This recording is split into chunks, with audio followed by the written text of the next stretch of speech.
All right, turning now to your first alert weather. Sydney joining us now.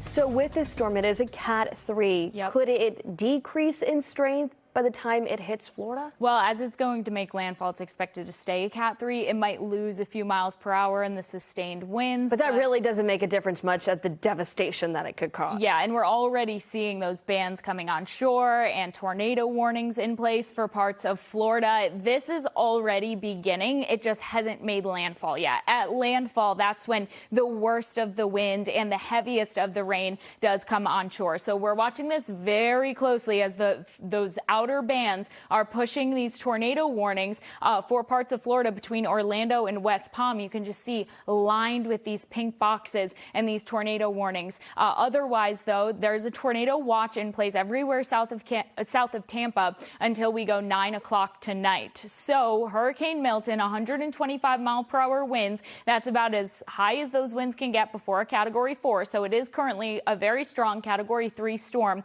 and it is expected to make landfall with winds around 125 miles per hour. So what we're seeing now. So it's expected to continue moving around 17 miles per hour towards the northeast between now and that landfall tonight into early tomorrow. Now, the impacts that we're going to see, a lot of them are going to be overnight tonight as that rain does continue across Florida, and as the worst of the storm surge is going to be as the sun goes down and as that eye makes its way onto shore. So 10 to 15 feet of storm surge is possible between Tampa and Fort Myers. Fort Myers to Naples, 8 to 12 feet. Tampa Bay, 8 to 12 feet. That is a significant amount of inundation, and it's moving water. As those winds circulate around the storm, it pushes that water up on shore. So not a good situation for West Florida. And that flood threat is considerable to catastrophic for parts of the middle of the state. So Tampa to Orlando is going to see considerable rainfall, and already in some spots already seeing 5 inches, 6 inches of rain,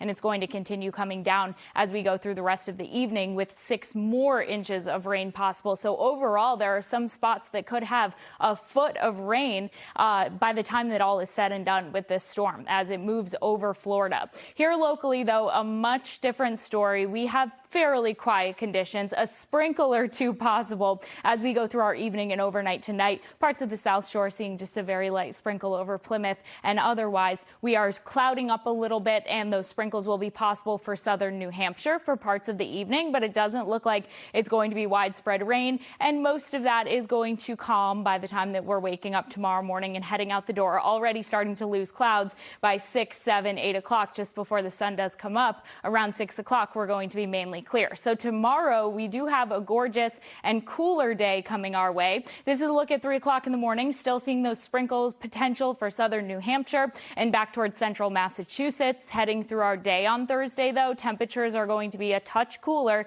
even to start things off, and then going through the day Thursday, we'll be seeing on and off clouds, but mainly clear skies through Thursday. So overnight tonight, temperatures in the low 40s for Norwood and Worcester, 41 degrees, Fitchburg 42, Boston 45, and those next few days we're going to notice Thursday. We'll notice that cool down, and then we're going to notice Saturday, 70 degrees, warming right back up, rebounding back to that 70-degree mark before a lot of next week we settle in with that cooler air. So scattered showers are possible Monday, late Sunday to early Monday, as a cold front does pass over after that gorgeous 70-degree day on Saturday that we all need to take advantage of. And then into much of next week, we have those cooler temperatures settling in with lows in the low 40s and highs staying in the upper 50s.